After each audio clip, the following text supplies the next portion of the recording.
नमस्कार दोस्तों, आप सभी का स्वागत है हमारे YouTube channel VCS basic physics में। आज के इस वीडियो में हम कक्षा 12 भौतिक विज्ञान अर्धवार्षिक परीक्षा 2021-22 के नागौर जिले के प्रश्न पत्र का सॉल्यूशन लेकर आए हैं। देखिए, हर जिले की भांति इस प्रश्न पत्र का भी पूर्णांक 34 है, जबकि इसमें भी समय मिलता है हमें 2 घंटे और 45 मिनट का। विद्यार्थियों, यदि आप हमारे YouTube चैनल पर नए हैं तो चैनल को सब्सक्राइब कर लीजिए, साथ में बेल आइकन भी दबा दीजिए ताकि आपको इसी प्रकार के फिजिक्स से रिलेटेड वीडियोस मिलते रहें। विद्यार्थियों, हम आपको बता दें, आपकी बोर्ड की तैयारी करवाने के हेतु हम आपके लिए सभी चैप्टर्स जो आपके सिलेबस में हैं उनके ऑब्जेक्टिव टाइप के क्वेश्चंस, शॉर्ट आंसर टाइप के क्वेश्चंस, न्यूमेरिकल क्वेश्चन टाइप के क्वेश्चंस की एक सीरीज प्रारंभ करने वाले हैं। तो आप हाफ ईयरली एग्जाम के बाद में तैयार रहिए उस सीरीज के लिए, ताकि आपको अधिक से अधिक लाभ मिल सके। बोर्ड एग्जाम में हम अधिक से अधिक अंक अर्जित कर सकें, हम अपने कॉन्सेप्ट क्लियर कर सकें, उसके लिए हमारे साथ में जुड़े रहिए। अब इस वीडियो को स्टार्ट करते हैं। सबसे पहले हम बात करते हैं पहले क्वेश्चन की ओर। हमें जो पहला क्वेश्चन है वो एक अति लघुतरात्मक प्रश्न दे रखा है। एक क्वांटम आवेश का मान पूछा है। तो देखिए, एक क्वांटम जो आवेश होता है, एक क्वांटम आवेश इलेक्ट्रॉन के आवेश के तुल्य होता है। एक क्वांटम आवेश बराबर हो गया इलेक्ट्रॉन का आवेश, इलेक्ट्रॉन के आवेश के परिमाण के इक्वल होता है। तो हम ये जानते हैं कि इलेक्ट्रॉन का जो आवेश होता है 1.6 × 10⁻⁹ कूलाम होता है। तो इसका जो परिमाण है 1.6 × 10⁻⁹ कूलाम, ये हमारे पास में एक क्वांटम आवेश का मान आ गया। पहले क्वेश्चन का आंसर आ गया है। अगले क्वेश्चन की ओर बढ़ते हैं। देखिए, दूसरे क्वेश्चन में हमें क्या पूछा है, धारा घनत्व का एसआई मात्रक बताइए। तो देखिए, दूसरा जो क्वेश्चन है उसमें हमें धारा घनत्व का एसआई मात्रक पूछा है। धारा घनत्व को हम जैसे पुट करते हैं जो कि धारा बट्टे में क्षेत्रफल के बराबर होता है। धारा बट्टे में जो चालक तार है उसके अनुप्रस्थ काट क्षेत्रफल के इक्वल होता है। तो जे बराबर होता है I/A। हमें इस क्वेश्चन के अंदर इसका एसआई मात्रक पूछा है, तो जे का मात्रक वही होगा, जे का मात्रक वही होगा जो I/A का मात्रक होगा। I/A का मात्रक, हम I का मात्रक जानते हैं, एम्पियर होता है, और A यहाँ पर क्षेत्रफल है, इसका मात्रक मीटर स्क्वायर होता है। तो एम्पियर प्रति मीटर स्क्वायर इसका मात्रक होगा। क्लियर। अगले क्वेश्चन की ओर बढ़ते हैं। हमें अगले क्वेश्चन में पूछा है कि 40 वाट और 220 वोल्ट के बल्ब में प्रवाहित विद्युत धारा का मान ज्ञात कीजिए। एक बार देखिए, इस क्वेश्चन के अंदर जो वैल्यूज हमें दे रखी है मैं यहाँ पर पुट कर रहा हूँ। 40 वाट इस बल्ब की शक्ति दे रखी है, पी का मान दे रखा है हमें 40 वाट। हमें वी का मान दे रखा है, बल्ब को दिया जाने वाला जो वोल्टेज है वो 220 वोल्ट। हमें विद्युत धारा का मान पूछा है। तो देखिए, एक बार क्वेश्चन समझ लीजिए। हमें एक बल्ब दे रखा है जिसकी शक्ति 40 वाट और उसे 220 वोल्ट की प्रत्यावर्ती वोल्टता दी गई है। हमें I का मान पूछा गया है। देखिए, हम आपको बता दें P बराबर होता है VI। तो यहाँ से I बराबर आ गया है P/में V। P का जो मान है वो है 40 और V का जो मान है वो है 220। तो यहाँ से हमारे पास में आ गया है 2/11। तो इसकी कैलकुलेशन देख लीजिए आप। मैं इसको इस तरीके से पुट कर दूंगा। तो 20 के अंदर 11 का भाग लगाएंगे, एक बार में चला गया, 90 9 शेष रह गया, 90 में 11 का लगाएंगे 88, 8 बार में आ गया, 2 शेष रह गया, 20 में फिर से एक बार में जाएगा, फिर से हमारे पास में वही 9 शेष रह जाएगा। इसी तरीके से चलने वाला है। तो ये हमारे पास में बल्ब से प्रवाहित धारा की वैल्यू प्राप्त हो गई है। हम अगले क्वेश्चन की ओर बढ़ते हैं। हमें पूछा है किरचॉफ का वोल्टता नियम किस संरक्षण नियम पर आधारित है। तो जो वोल्टता नियम है वो ऊर्जा संरक्षण नियम पर आधारित होता है। जो पहला नियम है जिसे हम संधि नियम भी कहते हैं वो आवेश संरक्षण पर आधारित होता है, जबकि जो वोल्टा नियम है ये ऊर्जा संरक्षण नियम पर आधारित है। अब मैं यहाँ पर चौथे क्वेश्चन का आंसर पुट कर रहा हूँ। वोल्टा नियम ऊर्जा संरक्षण नियम पर आधारित है, ऊर्जा संरक्षण नियम पर आधारित है। क्लियर। अगले क्वेश्चन की ओर बढ़ते हैं। चुंबकीय क्षेत्र की विमा और मात्रक दोनों हमें पूछे हैं। तो देखिए सबसे पहले मैं बात करता हूं चुंबकीय क्षेत्र के मात्रक की। हमारे पास में एक रिलेशन होता है B बराबर, देखिए मैं एक फॉर्मूला आपके सामने रख रहा हूं, बल F बराबर होता है QVB साइन थीटा। तो यहां से मैं इस B की वैल्यू पुट कर दूंगा F बट्टे में Q, देखिए F बट्टे में QV साइन थीटा। तो देखिए यहां से हमें इस B का मात्रक पूछा है, तो जो B का मात्रक है वो वही होगा जो F बट्टे में QV साइन थीटा का मात्रक होगा। क्लियर। तो यहां से आप देख लीजिए कि जो F है इसका मात्रक होता है न्यूटन, A यहां पर आवेश है जिसका मात्रक होता है कूलाम, और V यहां पर वेग है जिसका मात्रक होता है मीटर प्रति सेकंड। तो सेकंड ऊपर चला गया। ये जो साइन थीटा है एक मात्रहीन राशि है।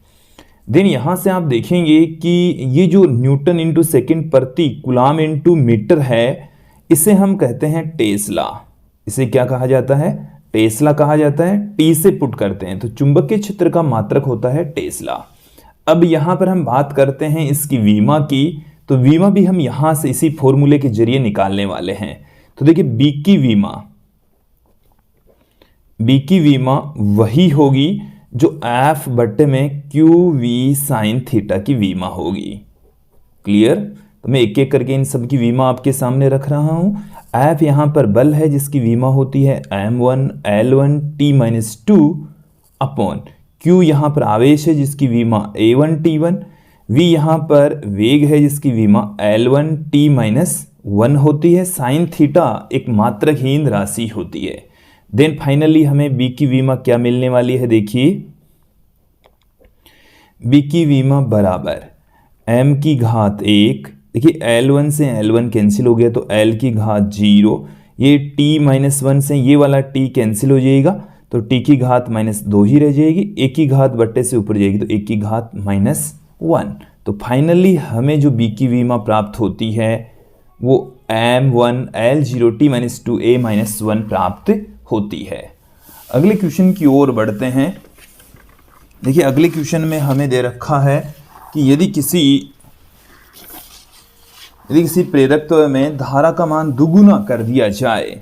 हमारे पास में एक प्रेरकत्व है, कुंडली है, और उसमें से बहने वाली धारा की वैल्यू यदि हम क्या कर दें 2 टाइम्स कर दें तो संग्रहित ऊर्जा कितने गुना हो जाएगी? तो किसी कुंडली के अंदर संचित जो ऊर्जा होती है U बराबर 1/2 Li² होती है।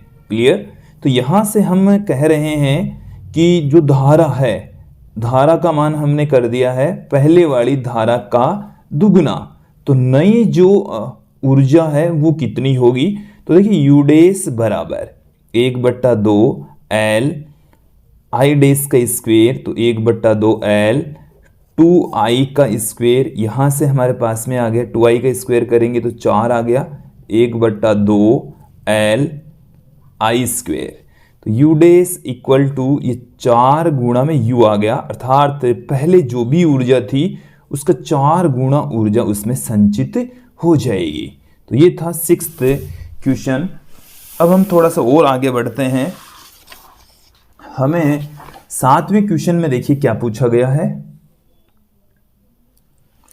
7वें क्वेश्चन में देखिए 2 कुंडलियों के मध्य अन्योन्य प्रेरण गुणांक किस प्रकार बढ़ाया जा सकता है? हमारे पास में 2 कुंडलियां हैं, उनके अन्योन्य प्रेरण गुणांक का फॉर्मूला M बराबर μ0 N1 N2 A into L से लिखा जा सकता है। देखिए यहां पर ये जो M है ये पहली कुंडली के सापेक्ष दूसरी का या दूसरी कुंडली के सापेक्ष पहली का अन्योन्य प्रेरण गुणांक कहलाता है। μ0 निर्वात की चुंबकशीलता, N1 पहली कुंडली में एकांक लंबाई में फेरों की संख्या, ये दूसरी कुंडली में एकांक लंबाई में फेरों की संख्या, और ये जो छोटी वाली कुंडली है उसका अनुप्रस्थ काट क्षेत्रफल, और ये है दोनों कुंडलियां जिनकी लंबाई समान है L के इक्वल। अब हमें ये पूछा है कि M का मान किस तरीके से बढ़ाया जा सकता है। तो देखिए M का मान बढ़ाने के लिए हम क्या करेंगे, इन दोनों कुंडलियों के मध्य कोई लोहा चुंबकीय पदार्थ भर देंगे, और लोहा चुंबकीय पदार्थ भरते ही ये जो फॉर्मूला है वो हमारे पास में इस तरीके से आ जाएगा, इस तरीके से आएगा। तो इसमें देखिए इसके स्थान पर हम μ0 μr पुट कर देंगे। ये जो μr है ये हमें आपेक्षिक चुंबकशीलता कहते हैं, और लोहा चुंबकीय पदार्थों के लिए इसका मान अधिक होता है। तत्पश्चात देखिए M का मान बढ़ाने के लिए μr का मान इंक्रीज कर दीजिए। दोनों कुंडलियों में फेरों की संख्या चाहे पहली हो चाहे दूसरी कुंडली हो, फेरों की संख्या इंक्रीज करके बढ़ा सकते हैं M का मान। अनुप्रस्थ काट क्षेत्रफल बढ़ाकर भी कर सकते हैं, लंबाई बढ़ाकर भी कर सकते हैं। तो देखो ये तो जो है दोनों बातें, यह है आकार को बढ़ाकर, यह है फेरों की संख्या को बढ़ाकर, और यह है उनके मध्य लोहा चुंबकीय पदार्थ को भरकर। अगले क्वेश्चन की ओर बढ़ते हैं। अगले क्वेश्चन के अंदर हमें पूछा है L/R का विमीय सूत्र लिखिए, जहां L स्वप्रेरकत्व और कैपिटल R प्रतिरोध होता है। देखिए विद्यार्थियों, हम आपको बता दें कि एक रिलेशन होता है प्रेरकीय प्रतिघात, प्रेरकीय प्रतिघात जिसको हम अक्सेल से पुट करते हैं, जो कि ओमेगा इंटू एल के बराबर होता है। अब यहां से आप देखेंगे कि अक्सेल का मात्रक, अक्सेल का मात्रक ओम ही होता है, मात्रक ओम होता है, और प्रतिरोध के समान ही इसकी वीमा मात्रक होते हैं। ठीक है, ये प्रतिरोध की भांति ही होता है। तो यहां से आप देखेंगे L बट्टे में R, तो L के स्थान पर मैं अक्सेल, अक्सेल अपॉन ओमेगा पुट कर दूंगा बट्टे में R। अक्सेल और R ये दोनों तो समान प्रकृति वाले हैं, तो एक बट्टे में हमारे पास में यहां पर ओमेगा आ गया, और ओमेगा बराबर हम जानते हैं 2 पाई अपॉन में T होता है। तो L बट्टा R बराबर हमारे पास में आ गया है 2 पाई अपॉन में T।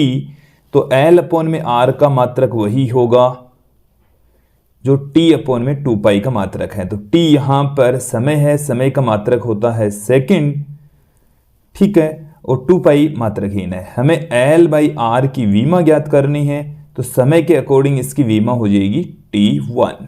क्लियर, तो इसकी वीमा T1 हो जाएगी। ओके, अगले क्वेश्चन की ओर बढ़ते हैं। हमें एक नाभिक दे रखा है, इसकी द्रव्यमान संख्या 22, परमाणु क्रमांक 15, नाभिक में प्रोटॉन और न्यूट्रॉनों की संख्या पूछिए। काफ़ी इजी क्वेश्चन है, आप इसे देखकर ही सोल्व कर सकते हैं। इसके अंदर प्रोटॉनों की संख्या परमाणु क्रमांक के इक्वल होती है, तो प्रोटॉनों की संख्या यहाँ पर 15, न्यूट्रॉनों की संख्या और प्रोटॉनों की संख्या का योग द्रव्यमान संख्या के बराबर होता है। तो यहाँ पर आप देखेंगे प्रोटॉनों की संख्या इसके परमाणु क्रमांक के बराबर होती है, जो कि 15 है। फिर हम बात करें कि द्रव्यमान संख्या बराबर होता है प्रोटॉनों की संख्या प्लस न्यूट्रॉनों की संख्या, तो जो कि यहाँ पर हमें न्यूट्रॉनों की संख्या निकालनी है, जो कि A माइनस P से हम पुट कर देंगे। A हमें दे रखा है 22, P हमारे पास में है 15, तो न्यूट्रॉनों की संख्या हमारे पास में आ जाएगी 7। तो न्यूट्रॉनों की संख्या तो इसमें है 7 और प्रोटॉनों की संख्या है 15। क्लियर, अगले क्वेश्चन की ओर बढ़ते हैं। परमाणु भट्टी में मंदक के रूप में काम में आने वाले किसी एक पदार्थ का नाम लिखिए। मंदक के रूप में जो परमाणु भट्टी है उसमें उत्सर्जित जो न्यूट्रॉन है, तीव्र गति वाले न्यूट्रॉन होते हैं, उनकी गति को कम करने के लिए, उनका वेग कम करने के लिए जिन पदार्थों का उपयोग करते हैं उनको हम मंदक कहते हैं। अब देखिए किन का प्रयोग हम यहाँ पर करते हैं, तो हम भारी जल का प्रयोग कर सकते हैं, साधारण जल का प्रयोग भी कर सकते हैं, ग्रेफाइट का हम प्रयोग कर सकते हैं, बेरियम की छड़ों का भी हम प्रयोग कर सकते हैं, बेरिलियम ऑक्साइड की छड़ों का हम प्रयोग करते हैं।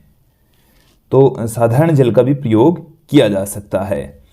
देखिए 11वें क्वेश्चन के अंदर हमें क्या पूछा है कि 4 अर्धआयु के बाद रेडियोएक्टिव पदार्थ की कितनी प्रतिशत मात्रा अवशेष रहेगी, कितनी प्रतिशत में पूछी है।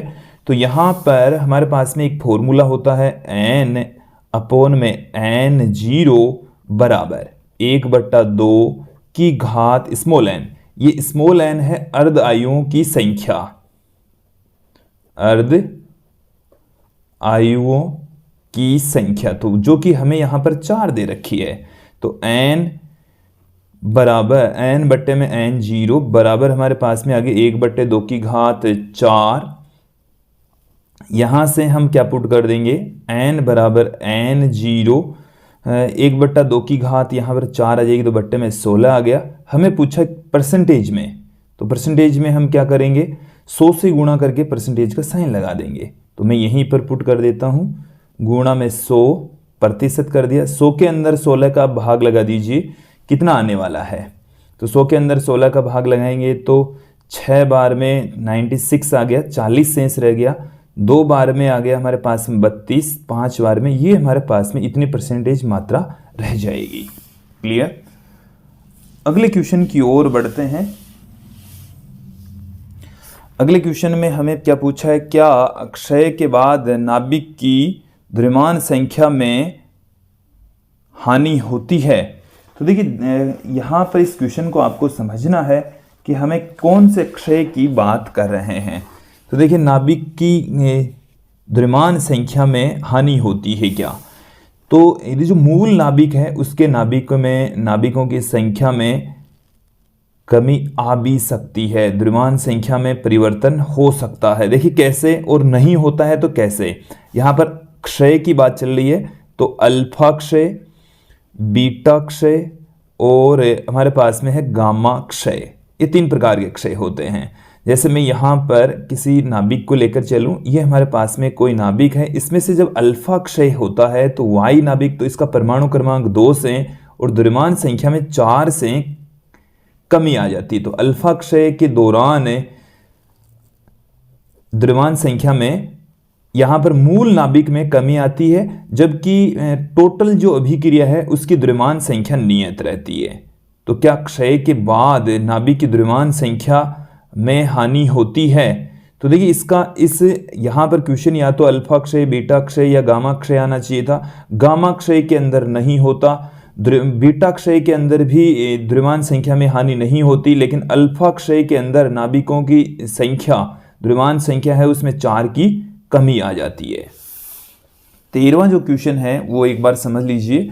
13वें क्वेश्चन के अंदर हमें पूछा है कि अपवन वेग की परिभाषा लिखिए। तो देखिए किसी चालक के अंदर जो इलेक्ट्रॉन है वो विद्युत क्षेत्र की अनुपस्थिति में, विभवांतर की अनुपस्थिति में टेढ़ी मेढ़ी गति करते हैं। उनका किसी निश्चित दिशा में वेग नहीं होता, उनका औसत वेग 0 होता है। लेकिन जब उन्हीं इलेक्ट्रॉनों के ऊपर हम एक विद्युत क्षेत्र लगा देते हैं तो जो इलेक्ट्रॉन है वो एक निश्चित दिशा में टेढ़ी मेढ़ी गति करते हुए गति करेंगे। और देखिए जैसे ये मान लीजिए कि हमने इस सिरे के ऊपर ऋणावेश, इस सिरे के ऊपर धनावेश लगा दिया, तो यहाँ से जो इलेक्ट्रॉन है वो टेढ़ी मेढ़ी गति करता हुआ, जिग मोशन करता हुआ किसी निश्चित दिशा में आगे बढ़ता है, और उसकी इसी गति को, उसी वेग को हम अपवन वेग कहते हैं। कि चालक के सिरों पर विभवांतर लगाने पर उच्च विभव से निम्न विभव की ओर इलेक्ट्रॉन टेढ़ी मेढ़े गति पथ पर गति करता हुआ आगे बढ़ता है। जिस वेग से आगे बढ़ता है उन्हें हम अपवन वेग कहते हैं। तो चालक के अंदर, चालक के सिरों पर विभवांतर लगाने पर, विभवांतर लगाने पर इलेक्ट्रॉन का एक निश्चित दिशा में, निश्चित दिशा में टेढ़ी मेढ़ी गति से आगे बढ़ना,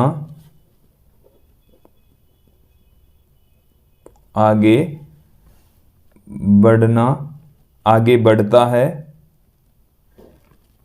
इलेक्ट्रॉन के इस वेग को वेग को अपवन वेग कहते हैं, अपवन वेग कहते हैं। क्लियर। अगले क्वेश्चन की ओर चलते हैं। 14वां क्वेश्चन देखिए, विद्युत चुंबक के प्रेरण से आप क्या समझते हैं? फैराडे के विद्युत चुंबक के प्रेरण संबंधी नियम लिखिए। प्रेरित विद्युत वाहक बल का मान भी पुट करना है। देखिए विद्युत चुंबकीय प्रेरण क्या है कि जब किसी परिपथ या कुंडली से संबंधित चुंबकीय फ्लक्स में परिवर्तन होता है तो हम एक प्रेरित विद्युत वाहक बल उत्पन्न करते हैं।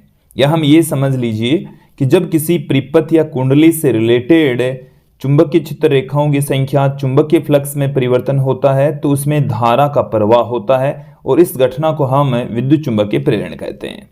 अर्थात ये हुआ है कि चुंबकीय क्षेत्र से विद्युत धारा का उत्पन्न होना विद्युत चुंबकीय प्रेरण कहलाता है। तो देखिए किसी कुंडली या परिपथ, कुंडली ले सकते हैं हम, परिपथ भी ले सकते हैं, परिपथ से संबद्ध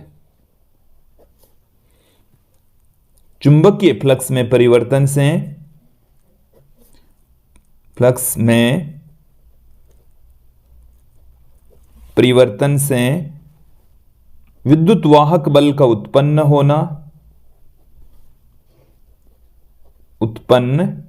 होना या हम क्या कह सकते हैं, या चुंबकीय क्षेत्र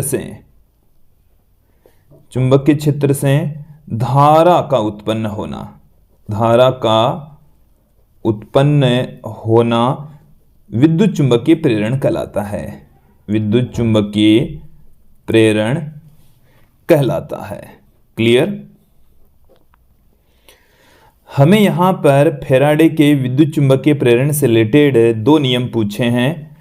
पहला जो नियम है वो हमारे पास में क्या है, प्रथम नियम हमें यह कहता है कि जब किसी कुंडली से रिलेटेड चुंबकीय फ्लक्स में परिवर्तन होता है तो उस कुंडली में प्रेरित विद्युत वाहक बल उत्पन्न हो जाता है। तो पहला नियम क्या है, किसी कुंडली से संबंधित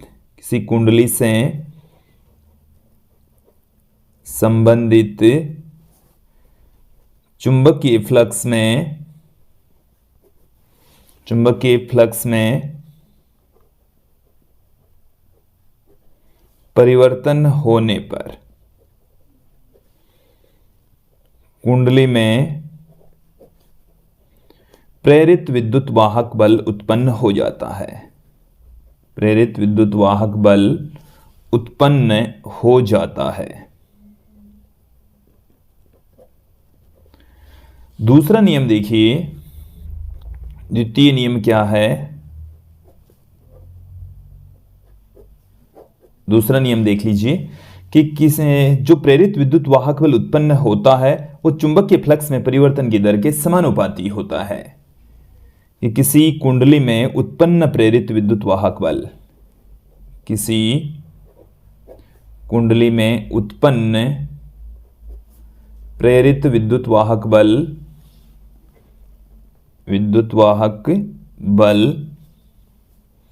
किसी कुंडली में उत्पन्न प्रेरित विद्युत वाहक बल चुंबकीय फ्लक्स में परिवर्तन की दर के समानुपाती होता है, परिवर्तन की दर के समानुपाती होता है, समानुपाती होता है। देखिए इसको हम इस तरीके से भी प्रेरित विद्युत वाहक बल को हम इस तरीके से हम पुट कर सकते हैं। हमें इस क्वेश्चन के अंदर प्रेरित विद्युत वाहक बल का सूत्र भी पूछा है। तो प्रेरित विद्युत वाहक बल E बराबर होता माइनस में n d phi B upon d t, जहाँ डी फाई बी तो है चुंबकीय फ्लक्स, n यहाँ पर कुंडली में फेरों की संख्या, चुंबकीय फ्लक्स में परिवर्तन की दर के इक्वल ही ये प्रेरित विद्युत वाहक बल होता है।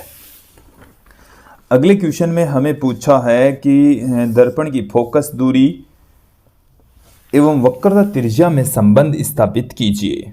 तो देखिए ये जो रिलेशन है वो हम इस वीडियो की डिस्क्रिप्शन में इसका आप सॉल्यूशन देख सकते हैं। फोकस दूरी और वक्रता त्रिज्या के मध्य ये रिलेशन होता है, वो आप वहाँ पर इस वीडियो के डिस्क्रिप्शन में जाकर देख सकते हैं, समझ सकते हैं।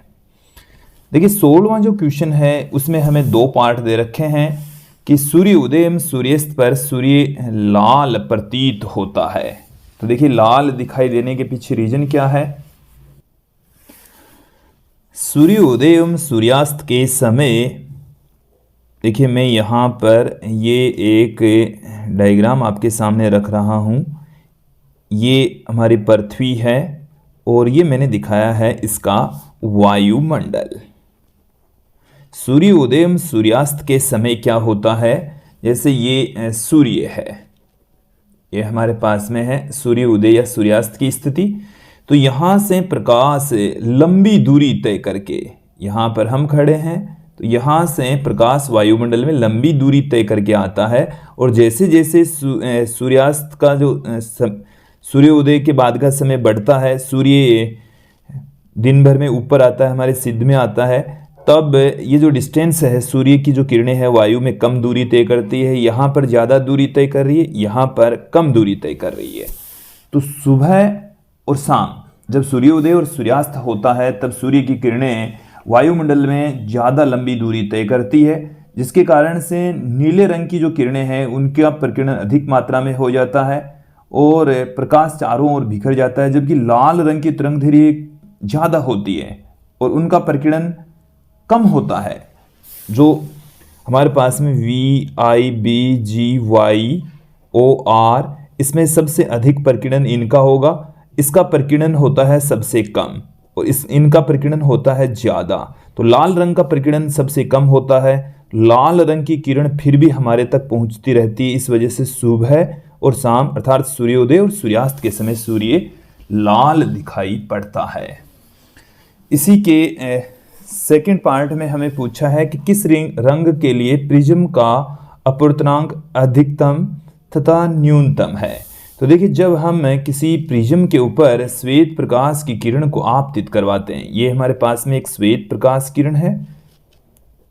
श्वेत प्रकाश का मतलब है इसमें सातों रंग मौजूद हैं। तो ये जब प्रिज्म प्राप्तित होती है तो अपने पथ से विचलित हो जाती है, ये 7 रंगों में विभाजित हो जाएगी।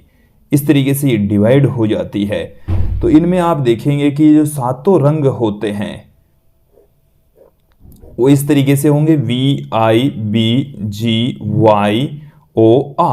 तो बैंगनी रंग के अंदर सबसे अधिक विचलन होता है, लाल रंग के अंदर सबसे कम विचलन होता है, और जिसमें जितना ज़्यादा विचलन होता है उसका अपवर्तनांक भी उतना ही अधिक होता है। क्योंकि विचलन तथा अपवर्तनांक के मध्य जो एक रिलेशन होता है वो देख लीजिए, डेल्टा M बराबर होता है म्यू माइनस 1A। तो म्यू का मान जिसमें जितना ज़्यादा विचलन उसके लिए उसका अपवर्तनांक भी उतना ही अधिक होता है। तो अधिकतम जो अपवर्तनांक होता है वो बैंगनी रंग का होता है क्योंकि उसमें विचलन भी सबसे ज़्यादा होता है। न्यूनतम जो अपवर्तनांक है वो लाल रंग का होता है क्योंकि लाल रंग का अपवर्तनांक भी कम से कम होता है। फिर देखिए हमें पूछा गया है इसी क्वेश्चन के अंदर 17वें क्वेश्चन में देख लीजिए कि संयुक्त सूक्ष्मदर्शी की आवर्धन क्षमता कैसे बढ़ाई जा सकती है। तो मैं संयुक्त सूक्ष्मदर्शी की आवर्धन क्षमता का एक फॉर्मूला आपके सामने पुट कर रहा हूं। इस फॉर्मूले से हम समझ सकते हैं कि कैसे बढ़ेगी। तो देखिए संयुक्त सूक्ष्मदर्शी के लिए जब अंतिम प्रतिबिंब न्यूनतम स्पष्ट दूरी पर बनता है तब तो फॉर्मूला होता है माइनस में V0 अपॉन में U0 1 प्लस D अपॉन में FE। और जब अंतिम प्रतिबिंब ये तो D पर बने, न्यूनतम स्पष्ट दूरी पर बने, और जब अंतिम प्रतिबिंब अनंत पर बने तब हमारे पास में आवर्धन क्षमता का फॉर्मूला होता है माइनस में L अपॉन में F0 D अपॉन में FE। तो यहां से आप देखेंगे M का मान हम कैसे बढ़ा सकते हैं। M का मान मतलब आवर्धन क्षमता बढ़ाने के लिए, M का मान बढ़ाने के लिए हमें क्या करना पड़ेगा, FE बढ़ा दीजिए, FO बढ़ा दीजिए। और देखिए हम और क्या कर सकते हैं, इसके अलावा जो अभिदर्शक और नेत्रिका है इनमें से जो अभिदर्शक है उसका द्वारक छोटा, अभिदर्शक का वैसे तो द्वारक छोटा होता और छोटा करें, अभिदर्शक का द्वारक छोटा और नेत्रिका का द्वारक बड़ा होना चाहिए। नेत्रिका का द्वारक बड़ा होना चाहिए। क्लियर। तो ये कुछ तथ्य हैं जिनसे हम एम का मान बढ़ा सकते हैं, आवर्धन क्षमता का मान बढ़ा सकते हैं। अब देखिए कुछ क्वेश्चन से जो थोड़े से बड़े हैं, इनका जो सॉल्यूशन है वो हमने इस वीडियो के डिस्क्रिप्शन में दे रखा है, वहां पर जाकर इनका सॉल्यूशन आप देख सकते हैं। देखिए हमें क्या पूछा, 18वें क्वेश्चन में एक एक करके हम इन क्वेश्चंस को आपको बता देते हैं कि दो आवेशों के मध्य स्थिर विद्युत बल के कूलाम का नियम पूछा है, हमें इस नियम की सीमाएं पूछी है, इकाई आवेश की डेफिनेशन भी पूछी गई है। तो वो इस वीडियो का इस क्वेश्चन का जो सॉल्यूशन है उस वीडियो की डिस्क्रिप्शन में जाकर आप देख सकते हैं, समझ सकते हैं। इसके अथवा में हमें विद्युत द्विध्रुव की डेफिनेशन पूछी है, विद्युत द्विध्रुव आघूर्ण की डेफिनेशन पूछी है, साथ में अक्ष पर विद्युत क्षेत्र की तीव्रता का व्यंजक भी पूछा है। 19वें क्वेश्चन में बायो सावर्ट के नियम का उपयोग करते हुए धारावाही वृत्ताकार लूप की अक्ष पर चुंबकीय क्षेत्र की तीव्रता का व्यंजक हमें पूछा गया है। इसके अथवा में भी हमें एम्पियर का परिपथीय नियम पूछा है और परिनालिका की अक्ष पर चुंबकीय क्षेत्र की तीव्रता पूछी गई है। देखिए 20वें क्वेश्चन के अंदर प्रकाश विद्युत प्रभाव को समझाते हुए इसके प्रेक्षणों का विवरण हमें पूछा गया है और इसके अथवा में डी ब्रोगली की परिकल्पना तथा डेविसन जर्मर प्रयोग का विस्तार पूर्वक वर्णन भी हमें पूछा गया है। तो विद्यार्थियों ये था आज का हमारा वीडियो, इसमें आपने हाफ ईयरली के परीक्षा का प्रश्न पत्र का सॉल्यूशन देखा। आज के लिए इतना ही, धन्यवाद दोस्तों।